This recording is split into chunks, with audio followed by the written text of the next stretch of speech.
What's up, Dark Horses, and welcome back to another episode here with Dark Horse Rowing.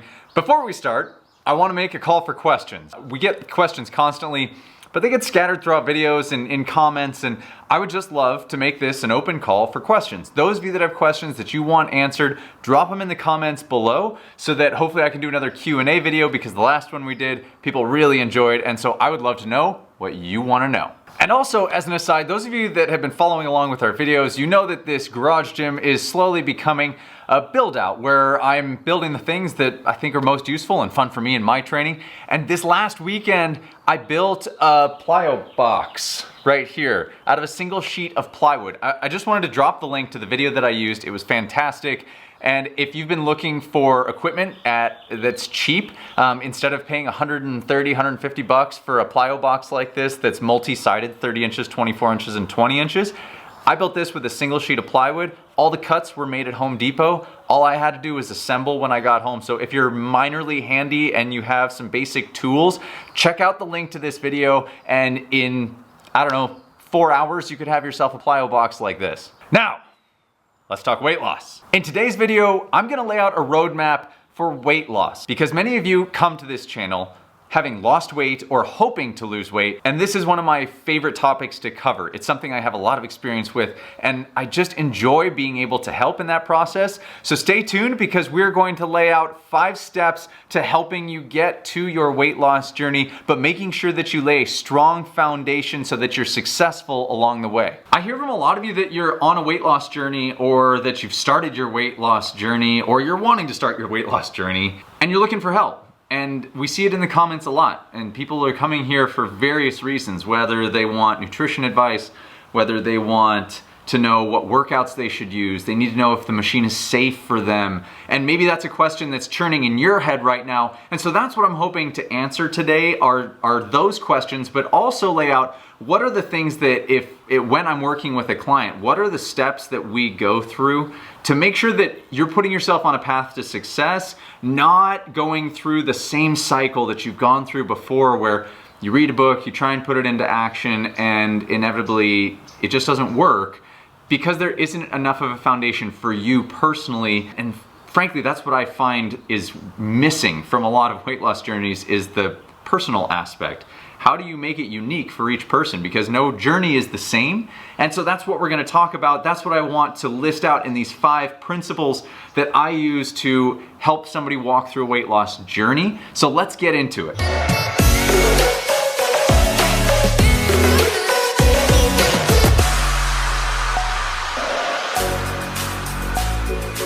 So, what is this roadmap and what are these 5 principles? Principle 1, and this is first and foremost, do not move ahead until you are 100% locked into this decision, is that you are committed to making long-term change in your life. Way too many people get started on this journey because somebody tells them they're supposed to, and they begrudgingly just say yes in a half-hearted attempt to lose weight. Don't go that route this time. Dig in.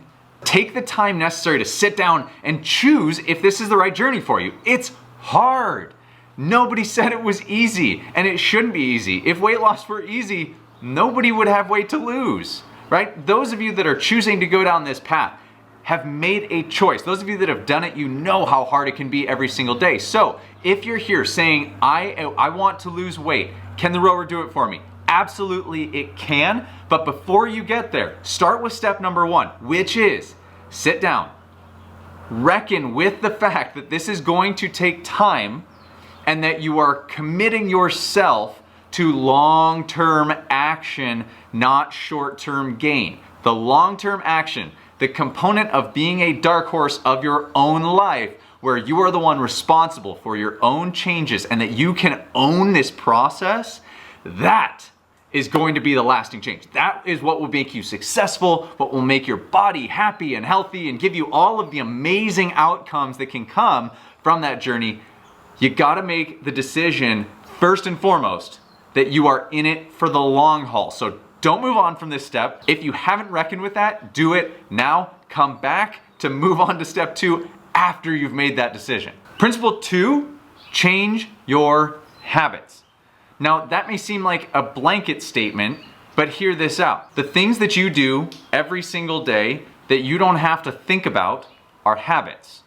Brushing your teeth, sleeping, the food you eat, the route you take to work, the way you get in your car, driving for that matter. How many times have you driven from your house to your work?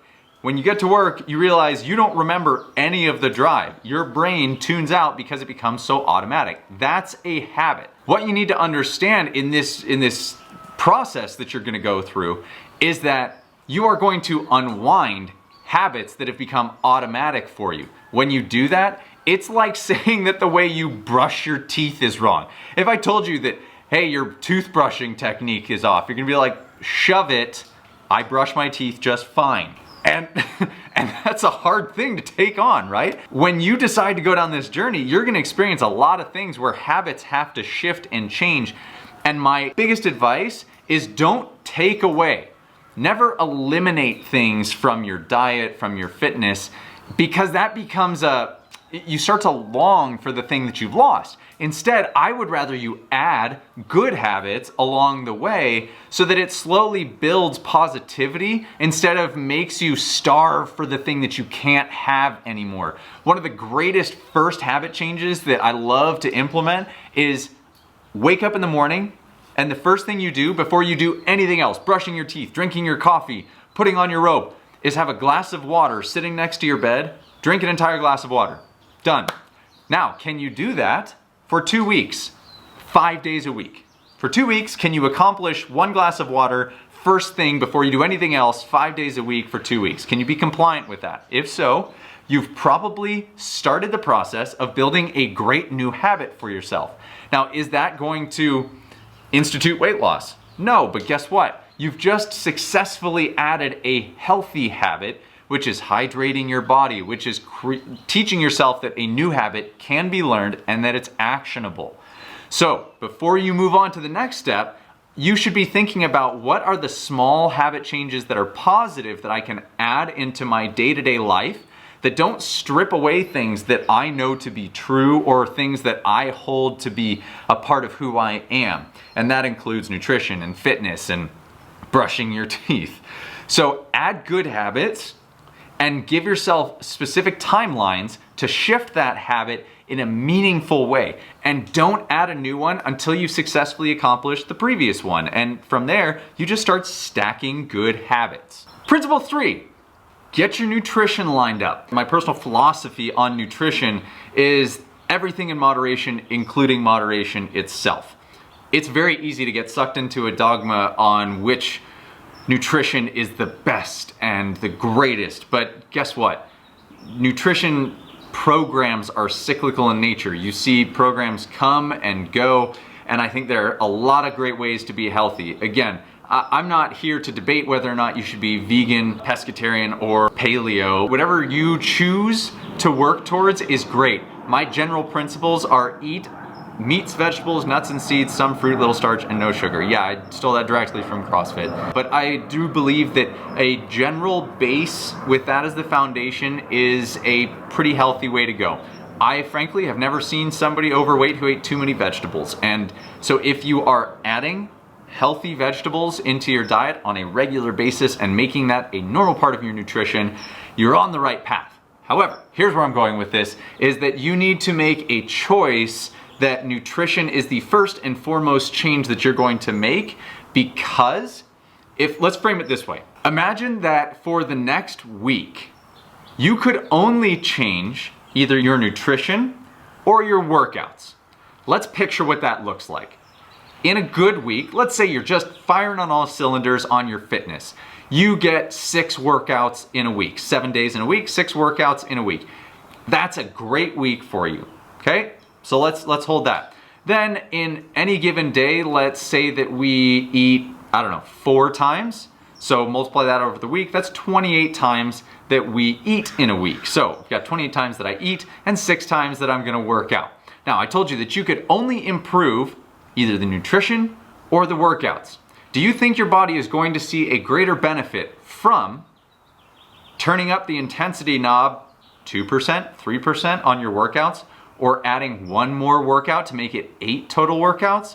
Is that gonna have the greater change? Or is changing what you put into your body 28 times a week going to have the greater impact? I hope the answer is pretty simple there. Understand that the food that goes into your body is fuel. Your body has to break that down, process it, store it, and figure out what to do with it. If we are putting processed foods and junk into our body doesn't know what to do with it, especially if we are constantly feeding it in there. It's like putting sand in the gas tank of your car if you're putting processed foods into your system on a regular basis. If, however, you change that and you add in good, healthy foods, raw foods, basic foods that don't have to go through a major process to end up on your plate aside from seasoning them and cooking them. If you've got that, you know that you're gonna be putting good fuel in the tank, and as you multiply that out over a year's time, you'll see that your body responds very positively to adding all of the good nutrition into your body on a daily basis. Principle 4 is finally talking about your fitness and the rowing machine. Can the rowing machine be a great tool to help you lose weight? And it absolutely can. Here are the things that I want you to keep in mind as you're going forward and as you're structuring workouts. Number 1, start with moderation and build slowly. If you haven't been working out at all, just step on the machine and spend a moderate amount of time getting comfortable with the movement. Step back, go watch all our videos on mechanics so that you're doing it right the first time. Build the intensity and the volume as you get more comfortable. So gradually increase your lengths, your times, the intensity with which you attack a specific piece. Those things can come as you get more comfortable and as your body starts to develop the comfort level on the machine. Because if I sent you into a workout and just smashed you on day 1, guess what? You're gonna be sore, you're gonna hurt, you're not gonna be happy with me the next day, and you're not gonna wanna come back to a workout. I would rather that you start slowly and build. Now, you can design workouts for yourself. It's totally doable. You can follow along with the workouts that we have on our channel. You can write your own workouts. Choose a distance, say 500 meters. Every week, add 500 meters. Say in week 1, you row 500 meters 3 times. Can you do that? How does that feel to your body? Does it respond well? And if it's too much, then you can scale back a little bit to 250. If it feels great, you can go up to 1,000 the next week. But understand that that's how you build and that's how you grow through the process. So that's number 1. Number 2, understand that you need to perhaps structure the workout a little bit differently if your body is going to get in the way. Now, this is something that's a very common question. This goes for pregnancy, or if you have a lot of weight to lose as well, your belly may be in the way of what we teach as the standard catch position. And we get the question a lot, what do I do if that's the case? It's very simple. You simply shorten your catch position. You don't spread your knees to get through, because what that's going to teach is poor movement principles. We would rather that I would rather you learn good movement, and as you lose weight, you can get deeper and deeper into the catch. So effectively, you end up with like a half slide stroke. But don't worry, you're still going to get a great workout.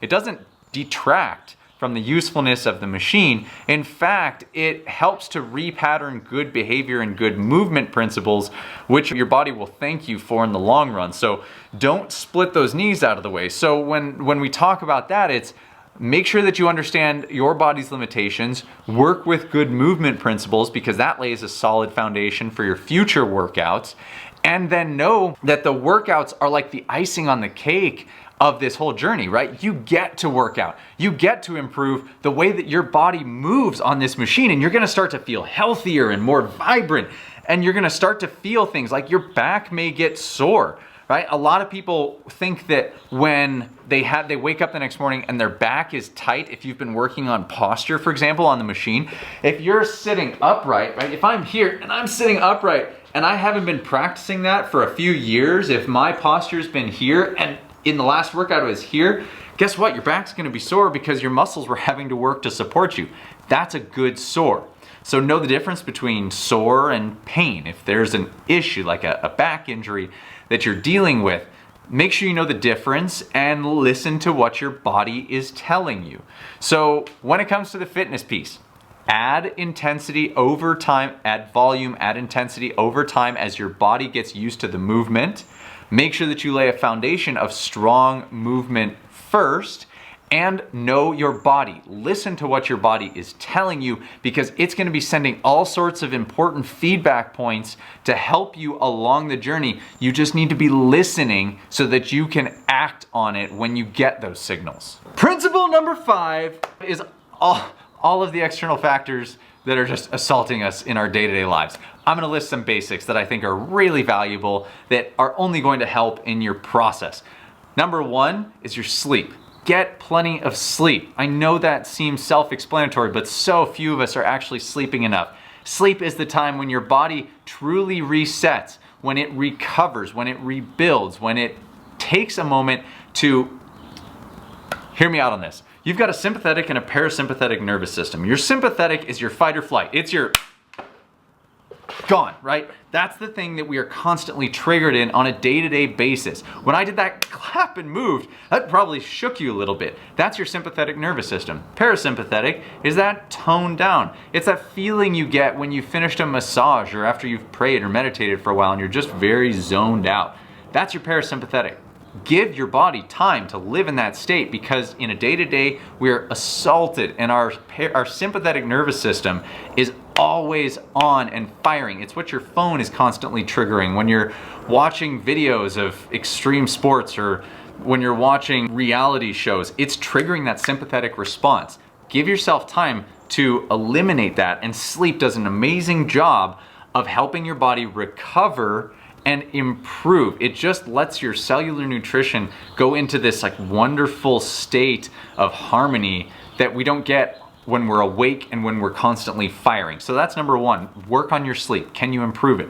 Along with that, eliminate light pollution. Light pollution would be screen time, would be any light that's not a red light at night that's in your room that you may not even know about. Even when your eyes are closed, your brain can still pick up signals. It's why we are meant to go to sleep and rise with the sun, and that sun is our trigger. That light is our trigger for melatonin production to stop or start. And if during the night you have, I don't know, an air filter that, or a fan that has a bright blue light that makes your room glow blue, that is going to be sending signals to your body that you may not even realize that is going to be ruining your sleep. So if you can eliminate light pollution in your room and cut that down, you'd be amazed how your sleep will probably improve. One of my favorites is just wearing an eye mask. I wear an eye mask when I sleep as often as I can, because it just creates a seal where no light is getting in, and it means that I sleep really well at night. So I'm a huge advocate for that. Other things that you can think about are obviously cutting down on toxins into your body.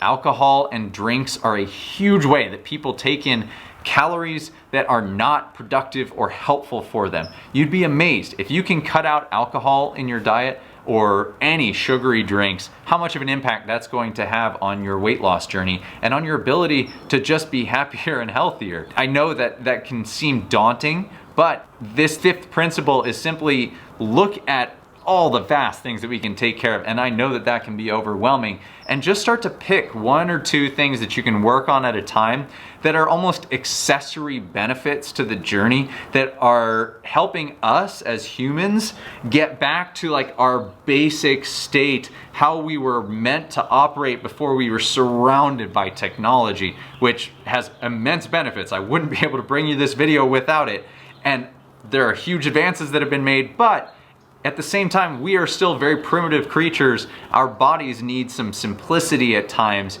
and by working on these accessory components to improve our lives, you're gonna find a lot of benefit. My sincere hope is that these make sense to you, that you're willing to take the steps 1 through 5, these principles, and put them into action, because if you can do that for yourself, you will be successful. Nothing is gonna happen overnight. It's gonna take time. But that's what the whole journey is about, learning through the process and knowing that there are people here like us and like the people in the comments that hang out with Dark Horse who are all in support of you and want to see you succeed. I just want you to know that you've got people in your corner. Take the action steps if you are ready, and you're gonna see all the success that you wanna see in this world. So guys, as always, thank you so much for tuning in. Thank you for tuning in. If you really enjoy this and you wanna catch more, hit that subscribe button. And if you really love it, it means the world to you, hit that bell, because it's gonna alert you every time we come out with a new video. And as always, we will see you on the other side.